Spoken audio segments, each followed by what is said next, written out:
Alright, let's look at this. Can you see my screen? Yeah. Alright, perfect. Just normally offlines are offline, but anytime I'm doing them and I notice that one of the people that I'm doing is online on Discord, I always give them the option to do it in VC so they could ask their questions easier and we could look at it together. Yeah. Okay, let's look at this. Fiddle 6 versus Diana. Throwing Raptors looks normal. Oh, and you're getting cheesed by the mid laner. Okay, so for me, anytime I'm getting invaded or cheesed early, it could be in any way. It could be level 1, it could be level 2, it could be on your like level 3 on your 4th camp, right? It could be by the mid laner, it could be by the jungle. It doesn't matter by who or when it happens, just early game, the first 4 minutes of the game. Your only like goal is to not die and stabilize and kill your camps. That's it. It's not to get a kill. It's not to outplay and counter jungle. It's just to try to kill as many of these 6 camps as possible without and not die. So this guy happens. My first reaction is to just not first yeah, get the tower. Say he stops chasing. Sick, I'm running to my wolves. I'm not. This is already fucking no square. This guy is obviously a psychopath. He has flash and ignite. I'm even scared that this guy could have kept going with ignite, and then he could have kept kept going. There's no reason why he can't. So I see this and I instantly just run away. He flashes out, nice, and I'm still if I'm you, I'm still terrified. I'd rather go wolves because this guy, yeah, there's nothing stopping him from coming back, and there's nothing Anivia can do either because it's level 1 Anivia, and her Q's like a 12-second cooldown, and she just used it. So even if Anivia is holding your hand, I don't think there's anything she could do. I think you just have to run to your wolves. And this is already like a dub because you used no sums, you didn't use flash. Anivia used no sums, and Trinmere missed half his wave, and he flashed. So I think if you just go to your wolves, life is good. Um, Oh, good though. Yeah, now our only job is to like you have to be worried that you don't get reinvaded. Because we have this Warren as blue, we know that Diana's starting his bot side. Or sorry, her bot side. So we know that she's on her red raptors. So she could do red Krugs raptors into gank. So now when you're doing this blue and this wool and these Gromp, it's time to make sure we pull it as safe as possible. When we do blue, we're pulling it here. And when we do Gromp, we'll pull Gromp into like the bush. You can't see it from here, but the bush. Because our only job when we're behind again is to make sure we do not get reinvaded.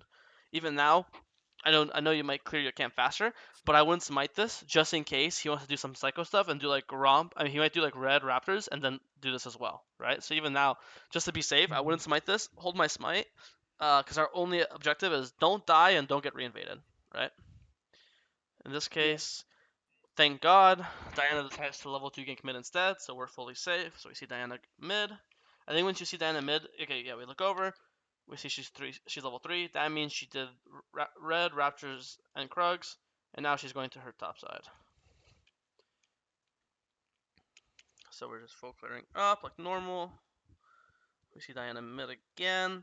This is actually really good. So Diana's skipping so many camps. She's ganked mid. She ganked mid twice. And now she's ganked top. Funny enough, you're actually up camps on her. You've already done 4. I mean, you're on your 5th camp while she's only done 3. She hasn't cleared any of her top camps. So you're actually like in a very good spot, just full clearing. We base now. I guess you stop your base because you see he's pushing. I think there's a really high chance that one of these bushes is warded. So I'm not sure about how well this gank will work, but we'll see. I think when you go on this gank, you want to go at a more farther angle. I always like to say, walk to where they're walking to. Don't walk at them. I mean, if you're in math class, the fucking Pythagorean theorem. This is A, B, C. You want to be clicking. You want your mouse to be here, here, anywhere on this line. You don't want to be clicking anywhere here. Um, you can tell from your mouse. I mean, here obviously after this E, instead of your click being here, that's your mouse right now. Your click should be like at the very bottom of your screen, anywhere here, as wide as possible. So he's forced to one into you because the way we want it is 5 seconds from now. We want him to be here, and you're below him here. So now he's forced to literally walk through you to get the tower, guaranteeing a full max W and guaranteeing you get some autos off. But when you're like this, I have a feeling you're not. Instead of being behind him or like sorry below him, you're not to the right of him. And now you have to choose: do I want to get in like 2 autos in, or do I want to get a W in? You can't get both. I would say before Wing, I think before queuing, you'd want to do auto QW. You can animation cancel because here you actually I think you canceled it. You actually started it You started your auto attack, and then you last second canceled it. You never got it off. You see, look at this. That's your auto, and then you canceled Mhm. it. So I think it's actually a big deal. I think if you got an auto off, instead of him being like this, he'd always be like this, and then he'd be in flash auto range, and he'd be slowed as well. So I think two things is A, don't forget to auto before your Q, and B, if you just animation canceled, I mean, sorry, if you walked a larger angle, you'd be here right now, and I think this guy would tank two autos plus a W, and then he would definitely die. Make sense? Mhm. So this guy should have died. But again, early game, we're actually pretty happy from the early game because again, we got our full clear off, and he didn't. Um, now look, Diana looks like she ganks top. When you see Diana gank top here, again, you know that if your Wolves and Gromp are up, her Krugs and Raptors are up because you both started bot side, right? So if you see her gank top here, and you know her Raptors are up, you can very well skip your Gromp and just run straight to her Raptors. And then you could do Gromp, and then you could do Gromp into Gromp. You could run straight to her Raptors, and then you could do Raptors into Gromp into Wolves. It's just off the basis that just to punish her. She overstayed. She won't isn't in time for her camps, and that's just the only way we can punish it. Guys, we're opening bot side. We see these guys are pushing, so we go bot. This looks good. Q into W, and this guy dies. All right, nice. Freebie. Now we full clear up. No complaints. We say Diana here. I think here you should go contest the crab because you have support advantage. We get the crab. God bless. I think you could definitely be fighting her more aggressively. Like even here, use your E on. I don't know if you did it was on purpose, but you use your E on the crab instead of her. I would actually, if I was you, just like, completely ignore the crab and just full hit her. E the Diana, Q the Diana, W the Diana. Get some auto attacks in. Again, it's just 2v1. You even have mid prio, so technically it's like 3v1. I'd even you know how as you fear when you fear someone they run away opposite direction from you. So if you're here they run there. If you're here they run there. So I'd even like E her and start walking, try to walk behind her and then try to cue her towards your Nami or like just away from her jungle because this is her only escape path. So I would just try to fight this guy to the death.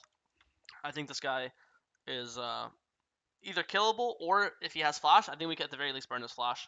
Just because again it's just the two of us. He has no teammates next to him, but it's chill. Either way, we get the crap, so we're pretty happy. Back to our full clear.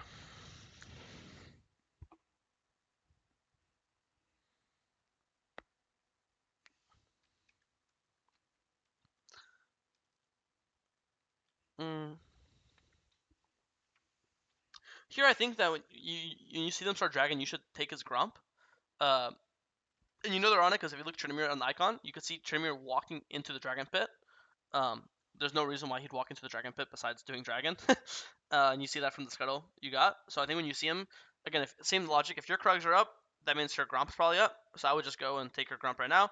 You don't want to just blindly walk top. You want to pan your camera, because that's a perfect example. You want to pan your camera, see, are they fighting? Is Garen pushing? Is Garen low? If you look top right now and Garen's like here, and he's half HP, then sure, run straight top, gank him. But you look top here, he's completely full, so he's super healthy. This is the direct middle of the lane, and he's like slightly passive, but not really. So he's not pushing. He's full HP, and then also when it comes to gank setup, it's not like this guy's playing Galio or he's playing like Warwick or he's playing like Vi or Jarvan. He's not playing a champion with super good setup. It's a Lowy. Lowy has no stuns. She has a little slow with her E, but something crazy. Again, Garen's super like hard to gank because he has Q that gives movement speed. He has his W that reduces CC. So I would just go and do his Wolves and Grump right now, and then after Wolves Grump, then you'll start Grubs on spawn. I think if you see him fighting and playing super aggressively, then it makes sense to look top. But I think that this guy is just pretty safe, and again, just you have low setup. Plus, he's just a very like good champ at avoiding ganks. You know, warded or not warded, it doesn't really matter to me. Uh, okay, we do the grub pull. We see Tremere on his way.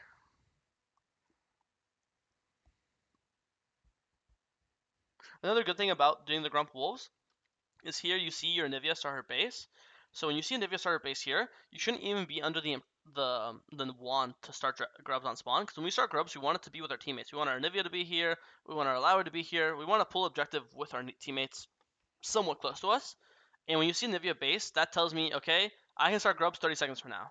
Because in 30 seconds, Anivia will base, and then it takes 25 seconds to walk, and then she'll push wave because it's Anivia. She always gets push. And then once my Anivia is in lane, then I'll start dragon, and grubs, and then we can pull grubs 3v3. When I see Anivia base here, I'm thinking to myself, okay, if I pull grubs right now, Anivia will not be here when they spawn because it's just not mathematically possible. So there's like 3 different reasons why you'd want to do the enemy top side. 4, you know the enemy jungle is on dragon, the enemy top's not really hard to gank, your mid's in base, and there's a 4th one I forgot. But that's why like the plan shouldn't be gank top. The plan shouldn't be start grubs on spawn. The plan should be wolves and then gromp. That gives Anivia time to pull up, and then once Anivia pulls up, and then we start grubs with our mid laner like covering us. You know, make sense? Yeah. But now we pull it, and now it's kind of sucks because their mid laners first. So now we have to do some like Jackie Chan shit and stall time. Well, I actually like this. This is a nice creative ult idea. You're ulting him and ulting the grubs. Your mid laner shows up. Smite this last grub. You didn't even smite it. You got it. No, I mean it's not bad. You got all 3 grubs. If you ask me, is flash and ult worth 3 grubs? I'd be on the fence. I think your ult is. Flash is a pretty big cooldown though. I do think that again. I think if you did wolves and gromp, you probably would get the grubs anyways. And then you wouldn't have to flash for them because again, you only have to flash because your Nivea was late. But I'll call it a dub for now. See Diana top. Open to our bot side.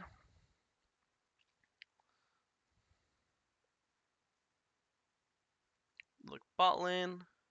Bot's fighting. Ult bot. Yeah, this looks really good. I doubt. I'm surprised that this goes badly. This definitely goes well. You definitely triple kill him, no? Yeah, you do. Trinamir shows up, but I think it's too late. Too little, too late. No, this is really good. It's a good first ult of the game to force the map. E, W. Yeah, this is awesome. Oh, wait. Okay, he double kills. Is this your fault? Spam key. Nah, man. They're gonna blame you. I don't think this is your fault. I think it's fine. Happens. You're still good. You said my bad. Well, good teammate. Now, if the idea is to Folkler down, the bot ganks work so well that you should just keep doing what works. Again, top is kind of hard to gank. We've established mid's kind of whatever. Bot is like the one super easy lane to gank. I think your ult is bad. It costs you. I think you're like you should always be ulting on these guys. Trimir is just way hard to kill, right? He has a dash on a 3-second cooldown. His ult obviously makes him fucking immortal. I think. Meanwhile, like MF is immobile AD carry. Thresh is immobile as well. Neither of the champions have any dashes. I think you always want to be looking to ult on this 2 core instead of this 2 core. Because here, I think you realized it, and then you tried to flash to correct it, but now it's too late because now it doesn't fear anymore because you were spotted. I'm pretty sure that's what that means. And then MF gets to run away, and now you're basically just 1-man ulting a Thresh, which doesn't actually matter. And now Fiddlesticks on that ult is just useless. And then you obviously put it into MF ult, which is not good. I don't know. Maybe this fight changes if you ult their backline. If their backline, I think it does, but it's also hard to tell. But I think at this point, it's the fight's already cooked. Where the best thing you could do is just suicide and click upwards. Because Diana doesn't kill you a full combo, so Diana has to Q, E, W, auto, Q you again. Like, she'll kill you by the time you get to here, if you just walk through her. And you'll die no matter what. But at the very least, if you die here, now Diana is, like, super far from this extended fight. Because what's gonna happen here is you're gonna die here. And now Tryndamere and MF are 2v3ing your bot lane here. Right now, here's your Vayne, here's your Nami, and you can't see her, but Anivia's, like, right here. So right now, you're leaving your teammates in a 2v3, and you're gonna die 1v1 here. And this is the best case scenario because now your teammate should obviously win the 2v3 because it's 2v3. But if you die here, if you walk down or walk left or walk right, if you die anywhere in this pocket, then after you die, your teammate's gonna be in 3v3 because then it's gonna be Diana, Tryndamere, and MF. And now your team is it's a coin flip if they win or lose because it's 3v3, it's even numbers. But if you could just accept your death and die anywhere here, you're giving your team like 5 to 10 seconds of a 2v3. When you walk down like this, trying to live, now the second you die, boom, Diana's here for the 3v3. You see this? Because normally if Diana's not here, because she's chasing you, these guys are 1v3ing the Tryndamere. while MF is in Africa, and I think Tremere dies for guaranteed, and all three of these guys live. But since Diana's here, because she just killed you, she's able to save Tryndamere, and she's able to kill your teammates. So I think you get to be like, it sucks, but fuck, this team fight's cooked. Let me just go suicide. And sometimes it's definitely hard to see, but hopefully now you can see this in the future. Does this make sense? Yeah. Yeah. Because if that happened, this fight actually would have been decent. Because right now it actually would have been 2-for-1. Because it would have been you would only die, and then you would have killed Thresh and Tryndamere. So 1-for-2 is actually with how that fight started. 1-for-2 is actually fucking would have been wonderful. And with 1-for-2, the enemy team can't do Dragon either. But now the enemy team can do Dragon if they want, which they ended up getting it. So that kind of sucks. The Tryndamere is a fucking terrorist. I think his ult's still down. I think I obviously assume you're scared of him because he's been fed, but Tryndamere ult's not a low CD, and we just fought less than a minute ago. So I'm pretty sure if you just walk into him and then QW him, he'll die. If you could get your full W duration, he'll die. But obviously, if he's not feared, you won't get the full W duration. So I think you actually get Proto Belt. Also, don't forget Proto Belt does damage. So here I would E Proto Belt forward QW, and I'm pretty sure if your W full does the full duration, he'll die to that. And also, even if he doesn't have ult, even if he does have ult, burning his ult's really, really big. Because think about it, Herald's up right now, so if you can burn this guy's ult 1v1, that means you're getting guaranteed Herald. Because there's no way they can fight this Herald without their Tryndamere ult. Tryndamere is obviously their strongest member, and he's a piece of shit useless champion without his ult. So, I think you should be able to, when he has no ult, you should be perma looking to fight him. And when he has ult, if you ever burn it, you should again perma look to fight. Nice, Tryndamere dies, perfect. Even though he dies, I think once you see Diana, actually, no, I Thresh is top side. This is fine. Let's go check Diana's camps. Because she did Herald, we should go check her bot camps. I fully agree. I'm not sure how I feel about one man ulting the Thresh. As long, wait, this guy doesn't even die. What? Okay, did we combo this wrong? Is it correct to, again, I'm not the biggest fiddle expert. Is it correct to E ult? Isn't it just better to just ult and then QEW or whatever? Yeah, I should have just ulted in. Yeah, okay. That's what I thought. Oh, he died anyway, so who cares?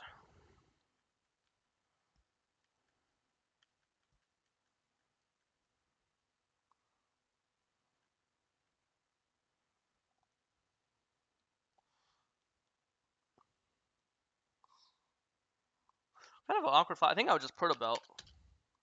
I mean, it's not like the direction you're flashing. Like, if I was gonna flash, it'd be like towards this guy, but you kind of flash towards the Thresh. It's kind of weird. I also think that you could just Proto Belt and just you don't need a double kill. Just one kill, even killing the Thresh is fine. Because you're not really playing for like. What I say here is, let's say let's say imaginary world where your flash got a double kill. It didn't, but let's say it did. Now I'll ask you the kill is 300 gold. Now I ask you, what would you rather have? 300 extra gold going into this dragon fight in 1 minute from now, or would you rather have 300 less gold and your flash for the dragon fight? Right?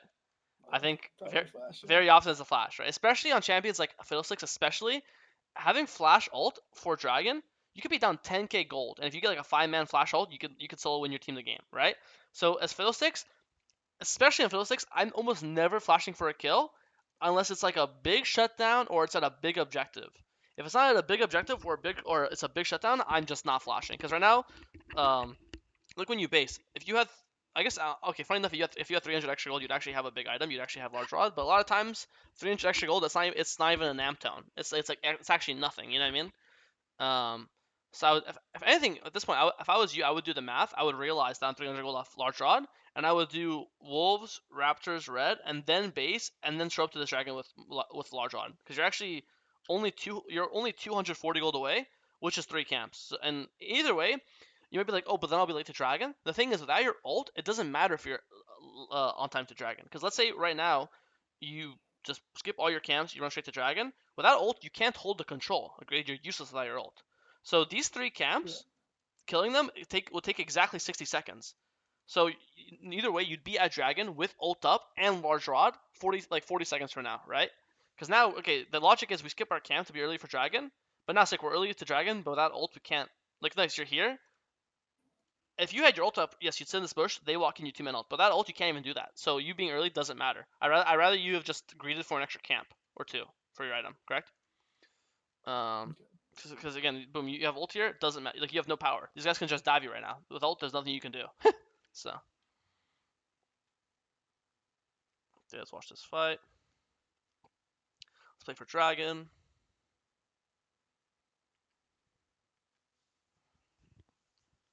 Walked up too aggressively here. Yeah, I would just spam Q, spam Q, Q, Q, Q, Q, Q, Q. Okay, now we finally queued.